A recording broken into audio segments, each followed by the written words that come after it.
Hello everyone, this is me Sadia है और मैं आपके लिए लेकर आई हूँ एक और रीडिंग जो कि होगी उन लोगों के लिए जो राइट नाउ नो कांटेक्ट की सिचुएशन में है अपने पार्टनर के साथ। आपकी कोई बातचीत नहीं हो रही है पर्सन के साथ और आप जानना चाह रहे हो कि क्या आपका पर्सन आपके बगैर खुश है, हाँ या ना। तो ये रीडिंग देख सकते हो। इस रीडिंग में हम पर्सन के मैसेजेस भी ऐड करेंगे, सो स्टे ट्यून्ड। और रीडिंग शुरू करने से पहले रिमाइंड करवा दूँ कि ये एक जनरल रीडिंग है। अगर आपको हेल्प करती है, आपके साथ मैच करती है, तो लाइक शेयर सब्सक्राइब ज़रूर किया करो। और अगर आप पर्सनलाइज्ड रीडिंग लेना चाहते हो तो रीच आउट कर सकते हो। ईमेल आईडी डिस्क्रिप्शन बॉक्स में गिवन है। सो लेट्स सी कि क्या आपका जो भी स्पेसिफिक समवन है जिसके साथ आपका नो कॉन्टैक्ट चल रहा है, क्या ये पर्सन आपके बगैर खुश है। Six of swords, lovers, six of cups, king of pentacles. आप में से कुछ लोगों के लिए मुझे लगता है कि ये पर्सन अपनी ज़िंदगी में आगे बढ़ चुका है, चाहे किसी और के साथ या फिर अकेले ही वो अपनी ज़िंदगी में आगे बढ़ चुके हैं। आप में से कुछ लोगों के लिए आप दोनों के दरमियान में डिस्टेंस भी आ चुका है, जहाँ पर हम इमोशनल डिस्टेंस तो है ही जिसकी वजह से आपकी बातचीत नहीं हो रही, लेकिन फिजिकल डिस्टेंस भी हो सकता है कि आपके पर्सन कहीं और ट्रैवल करके चले गए हों, जैसे किसी और सिटी में, किसी और कंट्री में। चाहे आप जानते हो इस बारे में या नहीं जानते, लेकिन ऐसे होने के चांसेस काफ़ी ज़्यादा हैं। क्या ये पर्सन आपके बगैर खुश है? मुझे लगता है कि अपनी लाइफ में इसने आपको छोड़कर जिन चीज़ों को चूज़ किया है करंट सिचुएशन में, मुझे लगता है कि पर्सन इज़ लिविंग ओके। मतलब ऐसा नहीं है कि बहुत खुश है या बहुत ही कोई एक्साइटिंग इसकी लाइफ चल रही है। मुझे लगता है कि जो भी सिचुएशन है, जहाँ पर अगर इसने किसी थर्ड पार्टी के साथ भी है या फिर अगर इसने अपने करियर को चूज़ किया है, जो भी सिचुएशन है, जहाँ पर ये आपसे आपको छोड़कर आगे बढ़ा है अपनी ज़िंदगी में, ये कहीं न कहीं उस सिचुएशन के आउटकम को लेकर जो इसके मन में एक थॉट था, एक विश थी, एक डिज़ायर थी, वैसा कुछ नहीं हो रहा। जैसे एक होता है ना कि आप बड़े होप से, बहुत उम्मीद से कोई काम शुरू करते हो या किसी चीज़ को अपनाते हो, वो चीज़ का आउटकम वैसा नहीं है जैसा इसने सोचा था, जैसा इसने चाहा था। तो कहीं न कहीं आपका पर्सन अपनी लाइफ में बिज़ी है, लेकिन उस तरह से उसको आउटकम नहीं मिल रहा जैसा उसने सोचा था या डिज़ायर किया था। आप में से कुछ लोगों के लिए मुझे लगता है कि आप दोनों का जो रिश्ता है, अम, इसमें आपके पर्सन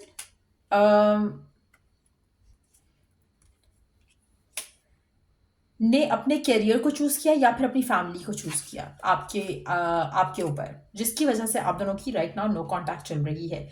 ये भी पॉसिबिलिटी हो सकती है कि आपने इस पर्सन के ऊपर अपनी फैमिली और अपने करियर को चूज़ किया हो। लेकिन जो भी सिचुएशन है, क्या ये पर्सन खुश है आपके बगैर? मुझे लग रहा है कि they are doing okay with their life. मुझे नहीं लग रहा कि बहुत ही कुछ एक्साइटिंग उसकी ज़िंदगी में चल रहा है या उसकी लव लाइफ में कुछ चल रहा है। जो भी चीज़ें इसने चूज़ की हैं, उसमें ये पर्सन खुश नहीं है, उसमें ये पर्सन सैटिस्फाइड नहीं है, उसमें ये पर्सन अपने आप को कहीं न कहीं स्टक फ़ील कर रहा है। उसको लग रहा है कि काश मेरी लाइफ़ में ये सब नहीं हुआ होता, तो मैं आज कुछ और कर रहा होता अपनी लाइफ़ में, या आज मेरी लाइफ़ में कुछ और एक आउटकम होता। तो कहीं न कहीं आपके पर्सन आपको मिस ज़रूर करते हैं, आपके बारे में सोचते हैं, but at the same time मुझे नहीं लगता कि इसको आपकी तरफ एक्शन लेने में जो है आसानी होगी, क्योंकि ऐसा लग रहा है कि इस पर्सन के अंदर बहुत ज़्यादा फ़ियर है कि अगर वो और आप वापस आते हो तो आप शायद इसको उस तरह से ट्रीट नहीं करोगे जैसा कि शायद ये चाहेंगे। मुझे लगता है कि आपके पर्सन को आपसे दूर होकर आपकी वर्थ और वैल्यू का अंदाज़ा हो रहा है, पर एट द सेम टाइम जो सिचुएशन है उसके अकॉर्डिंगली लग नहीं रहा कि पर्सन आपको अम, कुछ कमिट कर सकता है। आपको मिस कर रहा है पर्सन फॉर श्योर, लेकिन अम, जो उसने चॉइस ली है, जो उसने चॉइस बनाई है, जहाँ पर उसने आपको छोड़ा, आपके साथ कम्युनिकेशन ख़त्म हुई। दो चीज़ें होती हैं जब आपकी कोई कनेक्शन ख़त्म होता है या कोई कनेक्शन एंड होता है या कनेक्शन में कुछ इश्यूज़ आते हैं, तो दो चीज़ें होती हैं, या तो आप इशू को रिज़ॉल्व कर लो बात करके, या फिर आप कट ऑफ कर लो। आपके पर्सन ने चूज़ किया कट ऑफ करना। अब कहीं न कहीं वो जो इनने चॉइसेस बनाई हैं अपनी लाइफ में आपको लेकर, इस कनेक्शन को लेकर, उस चॉइसेस से वो डेफ़िनिटली नो डाउट वो बिजी लग रहे हैं मुझे, लेकिन एट द सेम टाइम वो उन चॉइसेस के साथ खुश नहीं लग रहा है। ऐसा लग नहीं रहा कि पर्सन बहुत ही एक्साइटेड है, बहुत ही हैप्पी है, बहुत ही ज़बरदस्त उसकी लाइफ में कोई चीज़ हो गई है, ऐसा नहीं है। एम्प्टीनेस कहीं ना कहीं वो फील कर रहा है, इसीलिए मुझे लग रहा है कि थर्ड पार्टी का सिनेरियो यहीं है। यहाँ पर अगर आप ऑलरेडी किसी थर्ड पार्टी में हो तो ये रीडिंग आपके लिए डेफिनेटली नहीं है इन दैट सिचुएशन, क्योंकि यहाँ पर मुझे ऐसा लग रहा है कि थर्ड पार्टी का सिचुएशन नहीं है आप दोनों के दरम्यान में। पर्सन की अपने पर्सनल चॉइसेस हैं जिसकी वजह से वो करंटली आपसे दूर है। लेकिन अगर आपकी लाइफ में थर्ड पार्टी का सिनेरियो है तो कहीं ना कहीं उसने अपनी मदर फिगर को सुना होगा, और अगर मदर फिगर को सुना है तब भी वो बहुत ज़्यादा डिसअपॉइंटेड है अपने डिसीजंस के ऊपर, जो उसने डिसीजंस लिए हैं आपको छोड़कर किसी और को चूज़ करना। कहीं ना कहीं वो उन डिसीजंस के साथ, उनके आउटकम के साथ खुश नहीं है, तो एक डिसअपॉइंटमेंट जो है वो डेफिनेटली है। तो डेफिनेटली पर्सन खुश नहीं लग रहा है यहाँ पर। लेट्स सी कि पर्सन के मन में और क्या है आपको लेकर जो वो फील कर रहे हैं, जो कह नहीं पा रहे आपसे। लेट्स सी कि और क्या है आपके पर्सन के मन में आपको लेकर जो वो कह नहीं पा रहे हैं लेकिन फील कर रहे हैं। उन्होंने जो चॉइस बनाई है ये उससे भी भागना चाह रहे हैं, to be honest. I have been keeping an eye on you online to see what you have been up to.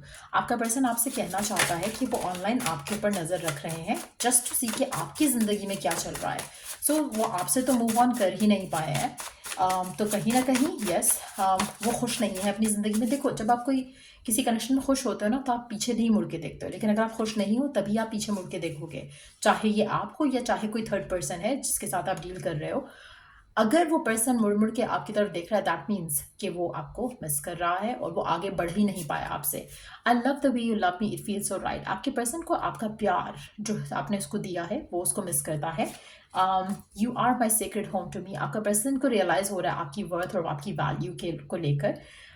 कहीं ना कहीं जो आप दोनों के दरम्यान में ब्लॉकेजेस आए हैं वो उसके खुद के चूज़ किए हुए हैं।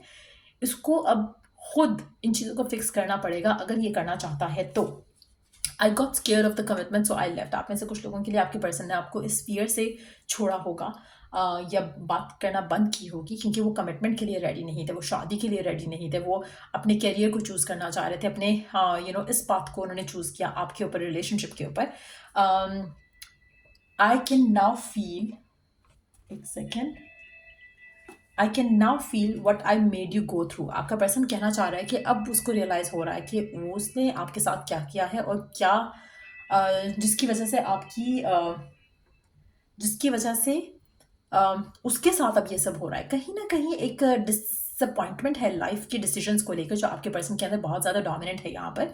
But at the same time let's see कि क्या ये पर्सन इस सिचुएशन में क्या करना चाहता है। ये पर्सन क्या ये वापस आना चाहता है इस कनेक्शन के अंदर? क्या ये आपकी तरफ एक्शन लेना चाहता है ये person? What do they want? क्या चाहता है ये पर्सन आपसे? सेकंड, आपका पर्सन आपको ऑफर करना चाहता है कुछ, आपके साथ जस्टिस करना चाहता है, आपकी तरफ एक्शन लेना चाहता है, चीज़ों को भुलाकर एक फ्रेश स्टार्ट लेना चाहता है। लेकिन कहीं ना कहीं अभी तो इसकी ईगो भी रास्ते में आ रही है। दूसरा, आप दोनों के दरम्यान में डिस्टेंस हो सकता है जो कि बहुत एविडेंट एक एनर्जी लग रही है। लेकिन ये पर्सन डेफिनेटली चाहेगा कि आप दोनों के दरम्यान में जो इश्यूज हैं वो रिजॉल्व हो जाए, एक अपॉर्चुनिटी ऐसी बन जाए जहाँ पर ये आपसे बात कर सके। Let me take one card for the king of souls. क्यों ऐसी एनर्जी है आपके पर्सन की? ओके, अच्छा, आप में से मेजॉरिटी लोगों के लिए पर्सन जो है स्टिल स्ट्रगलिंग फेज में से गुजर रहा है अपनी ज़िंदगी के। लेकिन आने वाले टाइम में मुझे लगता है कि ये अपने ईगो को भी साइड पे कर सकेंगे, अपने इमोशंस को भी ओन कर सकेंगे और उसके बाद ये आपकी तरफ एक्शन ज़रूर लेंगे। सो डेफिनेटली ये चाहते हैं कि आपके साथ इनका पैचअप होने के चांसेस बन सकें। करंट सिचुएशंस में थोड़े ब्लॉकेजेस हैं, करंट सिचुएशन में थोड़ी हिंड्रेंसेस हैं इनको आपकी तरफ एक्शन लेने में, लेकिन ये लेंगे, आपकी तरफ एक्शन लेंगे। आपके बगैर ये पर्सन डेफिनेटली बिल्कुल खुश नहीं है और they are okay, but at the same time वो आपको मिस ज़रूर करते हैं। सो स्लोली बट श्योरली चीज़ें बेहतर होंगी आप दोनों के दरम्यान में। तो कम्युनिकेशन डेफिनेटली आएगी पर्सन के साथ और इट्स डेफिनेटली नॉट ओवर। आप दोनों के दरम्यान में सब कुछ ख़त्म नहीं हुआ है, आप दोनों के दरम्यान में रिकन्सिलिएशन होगी। सो ये रीडिंग आप लोगों की। अगर आपको इस रीडिंग से गाइडेंस मिली हो, हेल्प मिला हो तो लाइक शेयर सब्सक्राइब जरूर करो। Till I do the next reading आप लोगों के लिए टेक केयर, बाय।